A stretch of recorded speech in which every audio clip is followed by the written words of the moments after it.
Okay.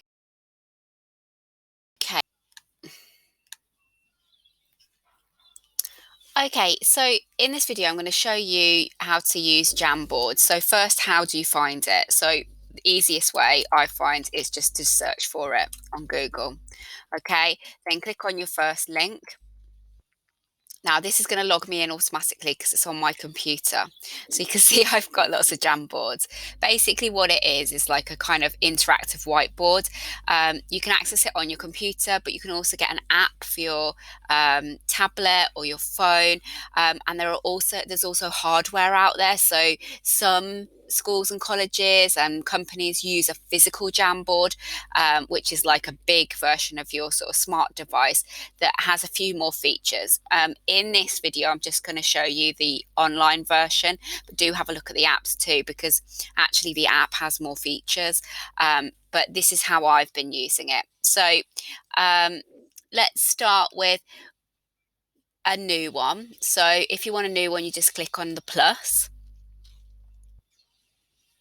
and that's going to bring you to your new Jamboard. So firstly, you can have one page, but if you click on the arrow, you can see that you can add several pages. I'm going to see how much we can go up to. I think we can go up to about 10 pages. We keep going.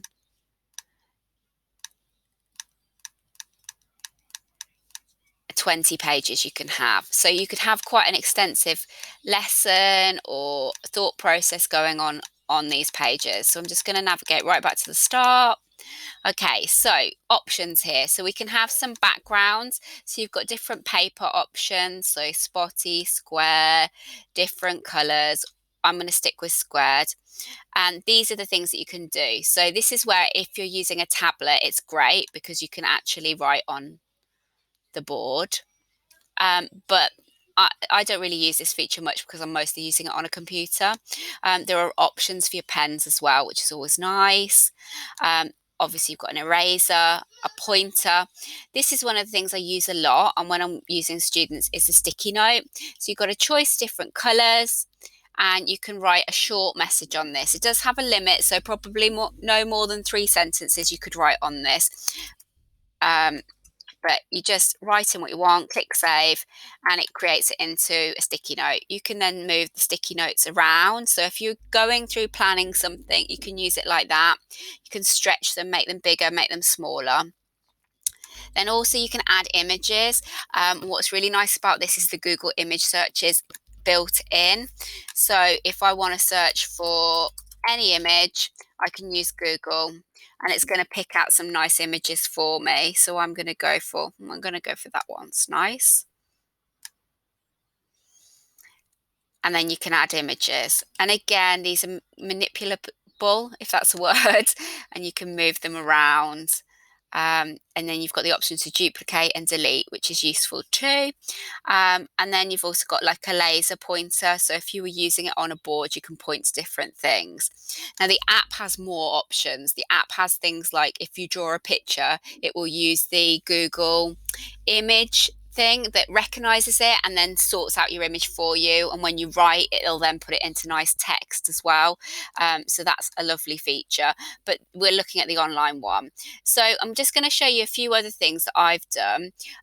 One thing before we go, so you can rename it.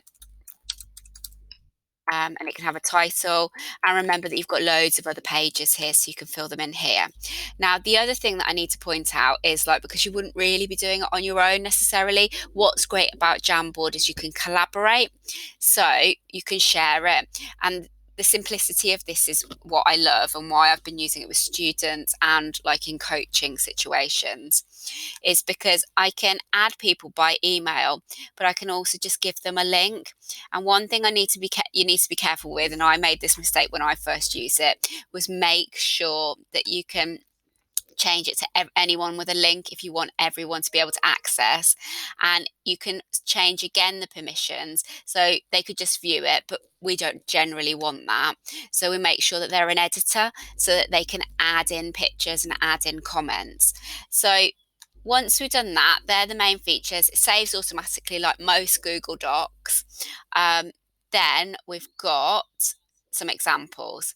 So I actually started off using this with one-to-ones for students. And I saw another lecturer on Twitter using this a lot. And then I thought, what could I do? So I started copying across board games that we play together live. So I'd copy across the picture of the board game. I'd make two little post-its with our names on it. And then I'd add in post-its as we went through the game with corrections or examples so that we could work through it. And then we'd use like an online dice from Google, roll the dice, click into the board, move along, and we could play a board game together. I'll just show you a few examples of that. Another thing I've used it for is like, which is great for ESOL teachers or English teachers, but I think you could work this into loads of lessons as a starter, is mixing up sentences to start with, and then putting it on the board and asking the student to rearrange it. So by sharing, they can go in and manipulate it themselves. So it's great for things like that. Let me just come out of here and show another example.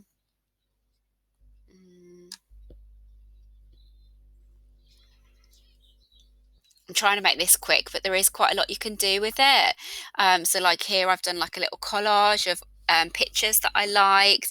I use it in coaching, and I put in the day, I put down my ideas, I put my greens, my positives, the reds, my negatives, and then in the middle, questions or points.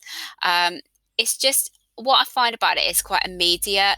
You can add in pictures from the internet really easily. So that's a bonus, and students can access it readily because they just need a link, because we're a Microsoft college, so we're not really meant to be using loads of Google, but I've been using this as a starter. So back when we were in college, what I do is I'd put on pictures of some images related to the news, and then I'd give them all the link either on their OneNote, or I'd just put it up on the board, and then they'd go in and I'd ask them all to write a sentence and put their initials in, but you can see most of them forget about the initials, and they all have to form a sentence about the pictures. It's good because I can differentiate it. Some will manage one sentence, some can do more, and they do things like that. So whistle stop tour of Jamboard.